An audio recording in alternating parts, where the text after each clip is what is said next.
Assalamualaikum warahmatullahi wabarakatuh. Nah, di sini kita tiba pada pembahasan kita selanjutnya. Setelah bab kalam, kita memasuki bab setelah kalam sebenarnya itu ada bab i'rab. Tapi saya tidak mau meloncat ke i'rab, saya ingin membahas tentang kalimah dulu. Agar kalian lebih memahami tentang kalimah.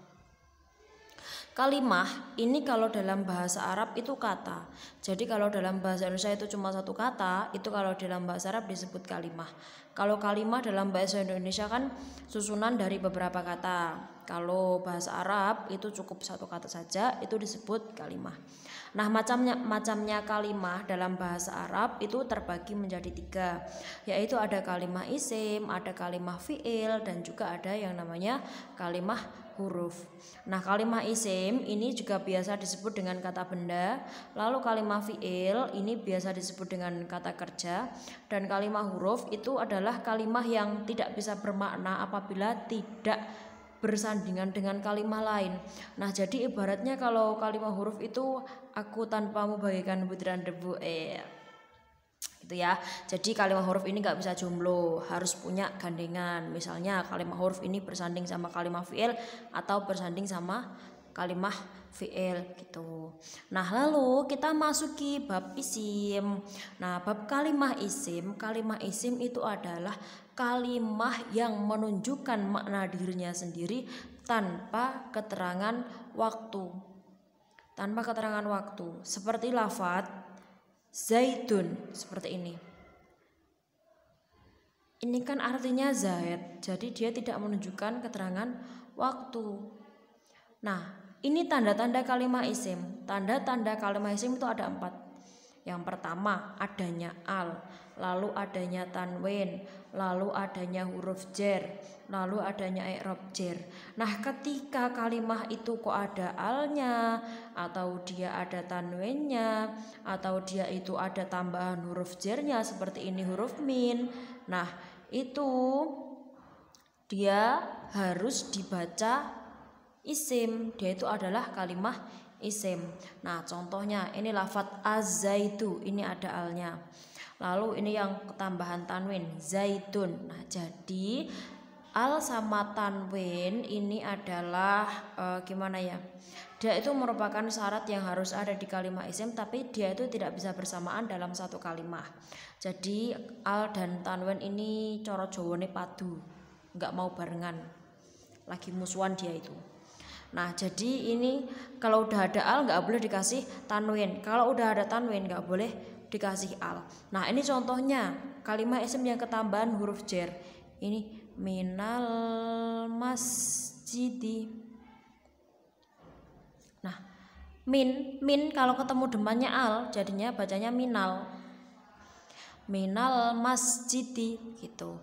Nah, ini huruf jar. Huruf jar itu ada beberapa, ada banyak. Ada yang mengatakan huruf jar itu ada 14, ada yang mengatakan huruf jar itu 19. Tapi kalau di Alfiyah Ibnu Malik itu huruf jar jumlahnya ada 20. Seperti nadhaman haka hurufal jari wahya min illa hatta holla hasya'ada fi an ala mut munduru balamu kaywawun wata wal kafu wal ba'ula ala wal mata begitu. Itu maksudnya kalau Jawanya huruf jar iku rupane min lan illa hatta hola hasya'ada fi an ala mut munduru balamu kaywawun wata wal kafu wal ba'ula ala wal mata gitu. Nah, lalu i'rab jar. Nah, jadi semua yang ada di i'rab jar, semua kalimah yang dibaca jar, dia itu merupakan kalimah isim. Ini seperti kalimah yang kemasukan huruf jar ini, dia sudah otomatis menjadi i'rab jar. Ya, baik, bisa diingat-ingat bahwasanya kalau kalimah isim itu harus mempunyai 4 tanda-tanda ini. Utamanya kalau dia nggak ada al, dia harus dikasih tanwin, kecuali jika dia ghairu munsharif atau tidak dapat menerima tanwin gitu. Lalu selanjutnya kita membahas tentang kalimah fi'il.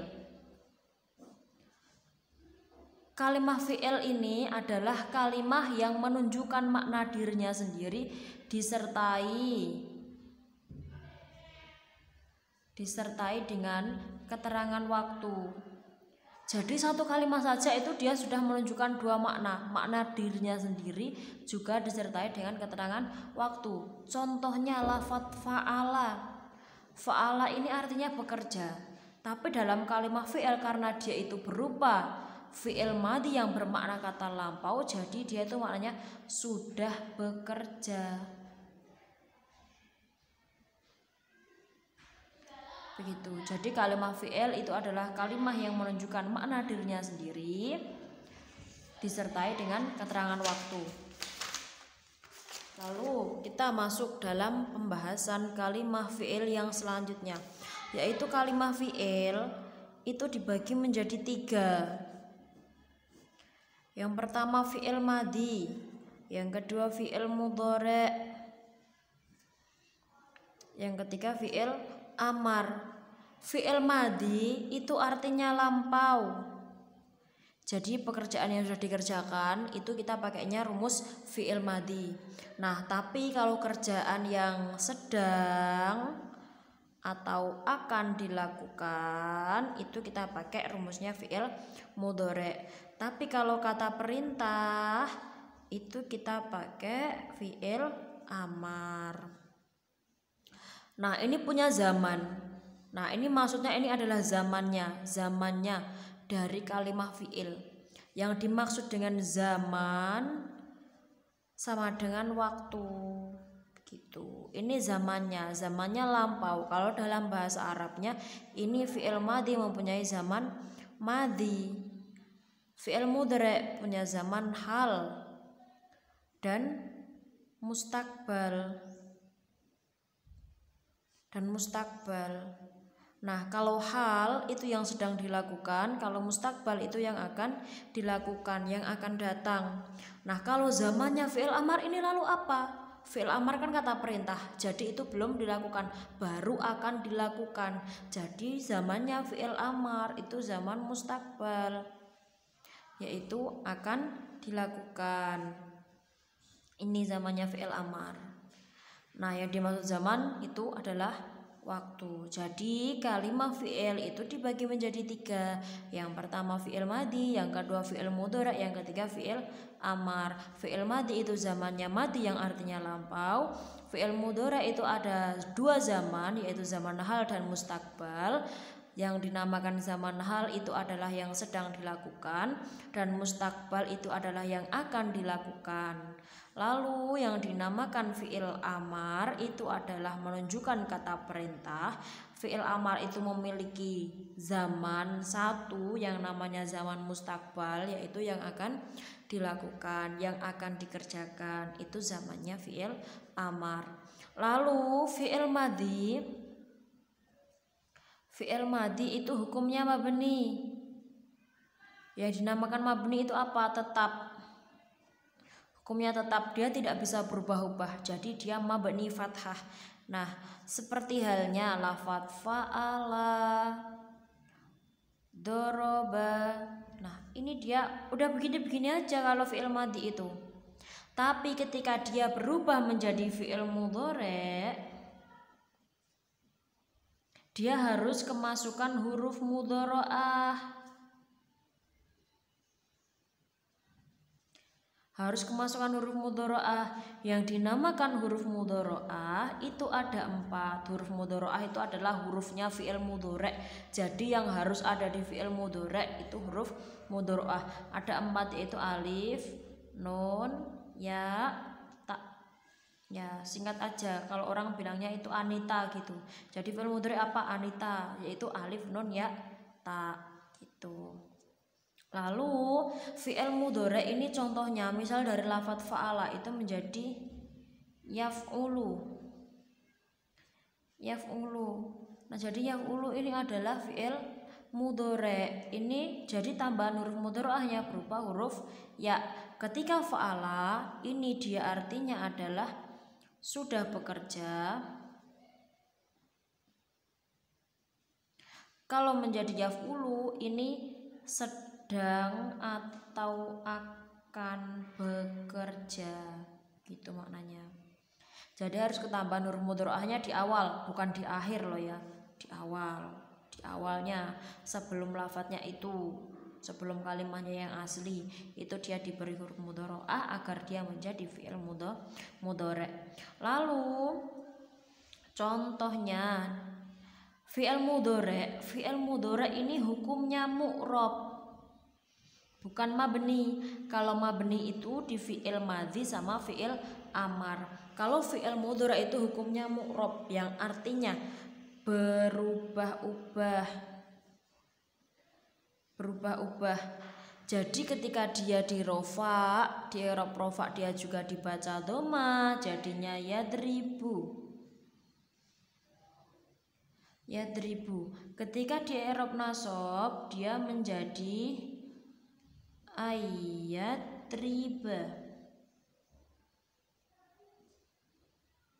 Ketika dia di i'rab jazm dia menjadi lam yadrib.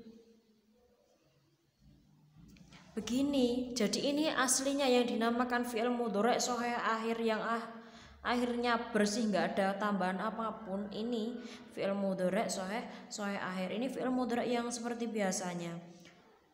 Tapi jika dia sudah bertemu dengan ini, seperti contohnya an, ini adalah salah satu dari amil nasib yang bisa menasobkan fi'il, maka dari itu fi'il mudhari' dibaca nasab dengan diganti kalimat akhirnya menjadi fathah. Gitu. Nah, untuk bisa mempelajari ini, mengapa kok bisa berubah seperti ini, kalian harus menunggu episode selanjutnya di bab i'rab. Oke? Mari kita selesaikan bab kalimah dulu. Nah, setelah itu fi'il mudhari' bisa diingat-ingat, fi'il mudhari' itu harus ditambahi dengan huruf mudhari'ah, yaitu antara alif, nun, ya, dan ta. Huruf mudhari'ah fi'il mudhari' itu maknanya sedang atau akan dilakukan. Lalu fi'il mudhari' itu hukumnya mu'rab, yaitu berubah-ubah. Kadang dia dibaca diakhiri dhammah, kadang diakhiri fathah, kadang juga diakhiri dengan sukun gitu. Lalu kita memasuki fi'il amar. Kalau fi'il amar itu kata perintah.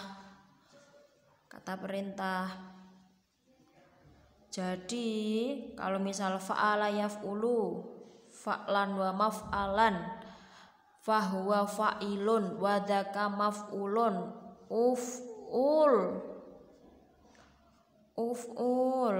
Nah, uf'ul ini kata perintah, artinya bekerjalah. Ini artinya dari fi'il amar. Fi'il amar kan kata perintah, itu dia mabni sukun. Nah, dia jadi maknanya bekerjalah gitu. Itu yang fi'il amar. Lalu kita memasuki kalimah huruf. Karena yang dinamakan kalimah huruf adalah kalimah yang tidak bisa bermakna apabila tidak disandingkan dengan kalimah lain.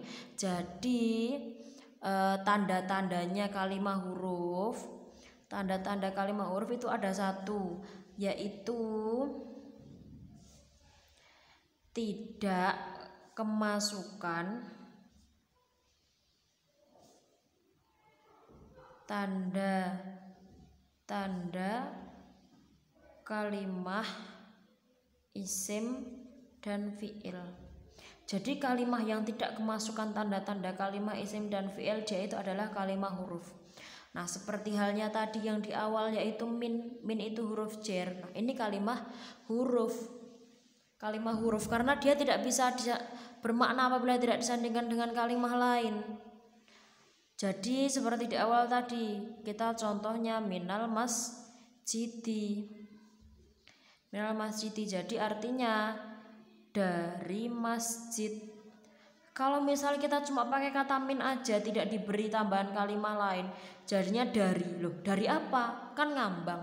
Nah, jadi kalimah huruf itu bisanya bermakna hanya apabila disandingkan dengan kalimah lain. Kalau dia mufrad, kalau dia sendirian, dia jomblo, dia itu enggak bermakna apa-apa, itu kalimah huruf. Nah, seperti tadi lafadz lam, lafadz an, ini juga huruf.